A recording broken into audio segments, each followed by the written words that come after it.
But let's break down this 5 mil in 5 years. So you've simplified your product line. So we're just going to talk about one thing. If you were just a shower company, like I know a bunch of you are, and you eliminated mirrors, you're not doing windows, you're not doing hackouts, no storefront, you're just doing showers. That's all. You're going to be the best damn shower company your region's ever seen.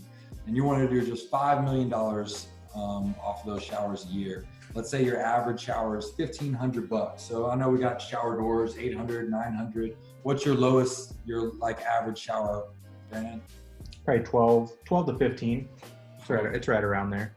So for us, it was like, I know we were doing a lot of high end, the 1/2 inch low iron, full 90s, steam showers and stuff. And those could get $3,000-4,000, right? Yeah. But then shower doors that were lower, $600, $800, $900.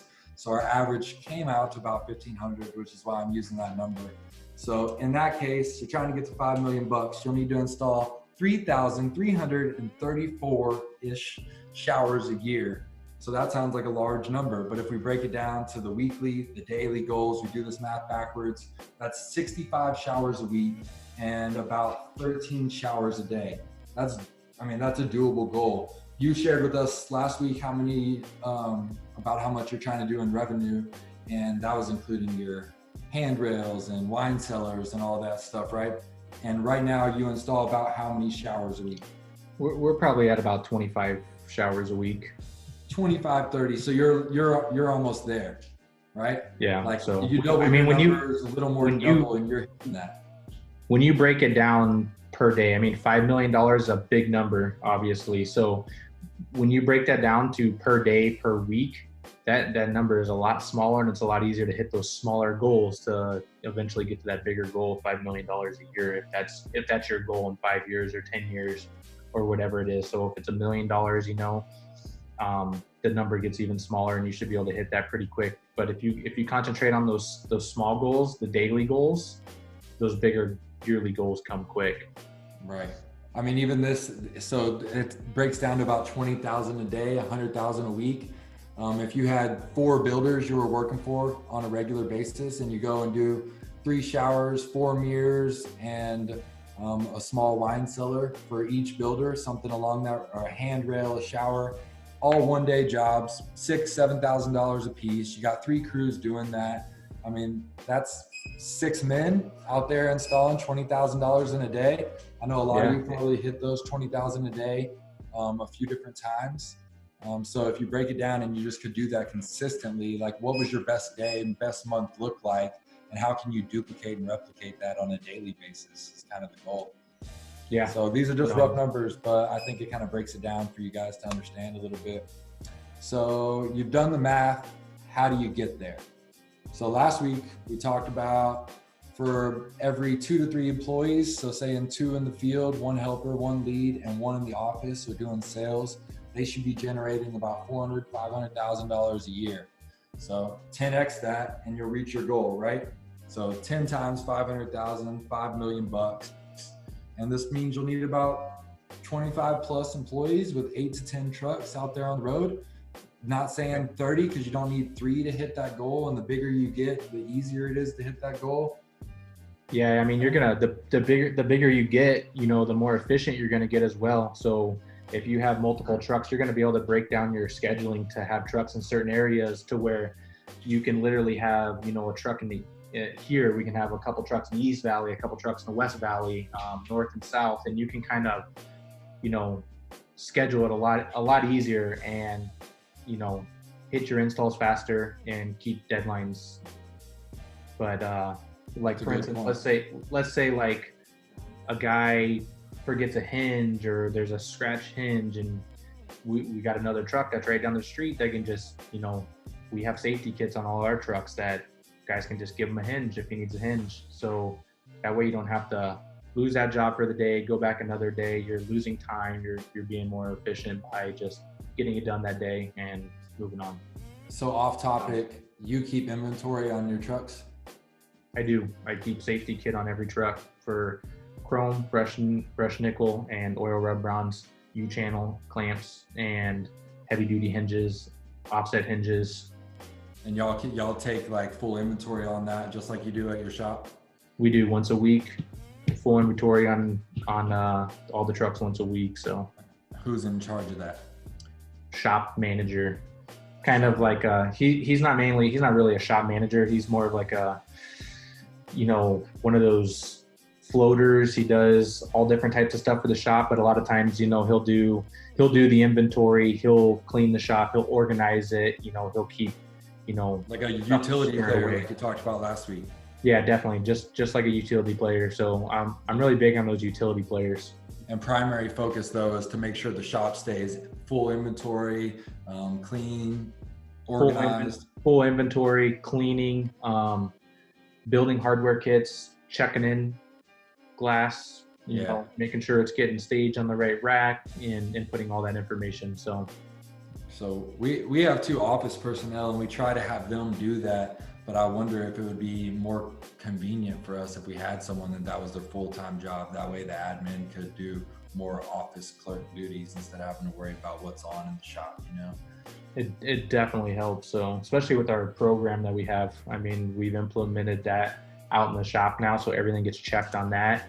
It doesn't have to get checked in the office anymore. So we know exactly when something's ready to be scheduled. Sweet. So something to think about. Off subject, entrepreneur, shiny, bold, saw an opportunity to learn something for myself there. So the next thing we need to do is we need to visualize where we're going, right? And who can help you? Because you can't do this on your own. You're gonna have to start delegating duties, tasks. You can't be out there all day, every day, doing it yourself. You're gonna have to duplicate yourself as an installer, as what you were as a helper, sales, estimating, all that stuff. So the key players you need to consider: a general manager that looks over the day-to-day jobs, an estimator to help bring in new jobs and follow up on old ones, a scheduler, dispatch to efficiently plan days and routes, an administrator to help with the day-to-day office procedures, lead installers to run the truck, helpers that want to grow being the key word there, into lead installers, a measurer that's reliable and detail oriented, and a shop manager to receive product and inventory your shop. Yeah, I mean, key role players are huge. I mean, you're always going to have people that just punch in, punch out for the day, and that's what they do, and you need those people, but you're going to have your key guys too that they're going to help you grow for sure. So somebody had a question on the IG Live, and I'll kind of share it with everyone. It was, I got 11 employees last year, made $2.5 million in sales, 4 trucks, 4 lead men, 4 helpers, and 3 office personnel. How do these numbers look compared to other companies? Never had an idea of how efficient that is. So I think that's pretty good. I mean, that looks pretty solid, because I'm right about in the same area with 3 trucks, 10 employees, and doing about the same. That's really cool. So that, I think you're doing really efficient, man. I think that's great. That looks pretty efficient. How do you scale that into more is the question. Are you wanting to scale that into more? Or are you just are you happy where you're at and you're just trying to sustain? So here, all we're going to be talking about, just for the future, you guys, like, we want to grow. All we want to do is grow. We don't want to be stale. We don't want to be stagnant. We're trying to do something bigger and more. That's what this is all about. We're looking for other like-minded people that want to do more with us. Sorry, I'm bouncing back and forth. We got a lot more people, it looks like, on the IG Live. Right. I can't see who's all on here. I was trying to help you, but it's going to make it worse, so just keep on. All right, so we got all those people there. And so a little saying that I always like to say is, you have to know where you're going, or you'll be like a one-legged duck swimming in circles. Been there, done that. If you could just imagine that, this poor old duck, he's only got one leg, he's out in the pond and he's just paddling and he can't go nowhere. Just that one leg's got him going in circles. Even if he wanted to go somewhere, he couldn't, because he didn't have the right tools, the right processes, the right systems. So we're not saying that we know everything. We want to learn from one another. That's what this group and this networking gig is all about. And then we want to do something more with that. But we definitely are working daily to do more, to learn more, to improve. I think even the biggest and the best companies, even the ones doing the hundreds of millions of dollars a year, are still trying to improve on a daily better. How can we improve today compared to what we did yesterday? Would you agree? Sure. So DE Glass Services has a question. Which systems or programs do you guys use to expedite the estimating process? And how do you close the deal when customers are getting other competitive bids? For example, out here, we use spreadsheets, and we custom built an app for us to take out in the field. So all of our stuff is on an iPad out in the field. And we also use spreadsheets to quote showers quick, so we don't ever have to get a hard quote from the vendor unless it's something, some kind of specialty glass that we don't know square foot cost on. But everything is in our spreadsheet. We have a lot of information in there. Closing the deal, I mean, everyone shops, right? Everyone at least usually should get at least 3 bids on stuff, but I think it's just your performance and how confident are you to close the job. What kind of attitude you have, what kind of knowledge are you bringing to the customer. So the biggest thing when I'm selling a job in the field, I'm going to be out there and I'm going to explain every little detail and flood the customer with information. Let them know about their options, Starfire glass, especially if it's light tile. Try to give them all those options and just give them so many details and knowledge that they want to go with you because they trust you. And there's a lot of guys that go out there and all they do is they just quote, and they're grumpy old men, and that's all they want to do is they quote and they walk away, and that's it. But trying to close the job in person is going to be the best thing. So if you can get a price right there in the field, turn around and give them the price, close it, collect your deposit, and move on. You close way more jobs in the field than you would to take it back to the office and try to close it later, because that's what most people do. Oh yeah. I know just from meeting Brandon on Instagram, one day he showed me his spreadsheet on the back end, just a snapshot. I asked him to send it to me and he said no, like a dickhead. And and then so I just showed Rob the screenshot, and the next day Rob showed up and he had the same thing built for us in Ames Green. But it was awesome because any job that we go to, we can quote it on site. We could train any of our guys to do so, even though some technicians don't. But definitely when we were doing showers or we're selling full houses of windows, we're trying to give on-site estimates, and that kills the competitors. And having some kind of display. When we were doing showers, I had a display that was super killer.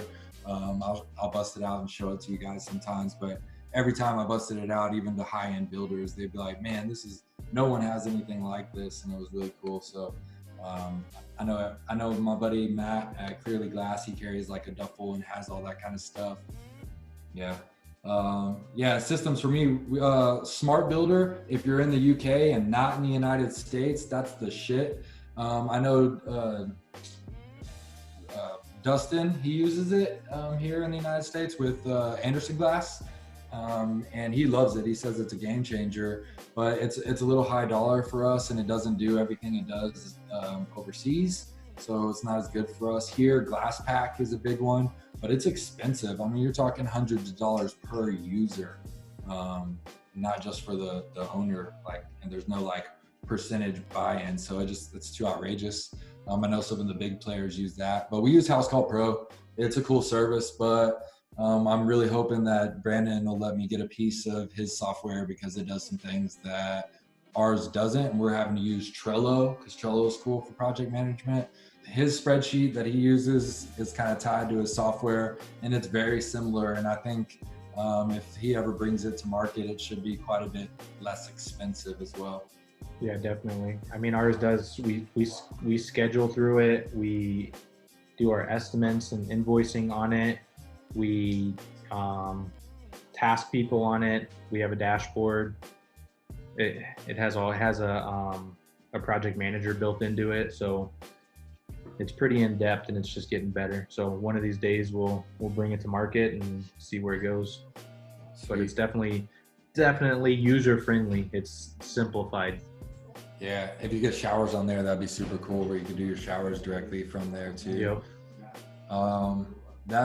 Sweet. So everyone that on the strategy stuff, thank you guys for joining.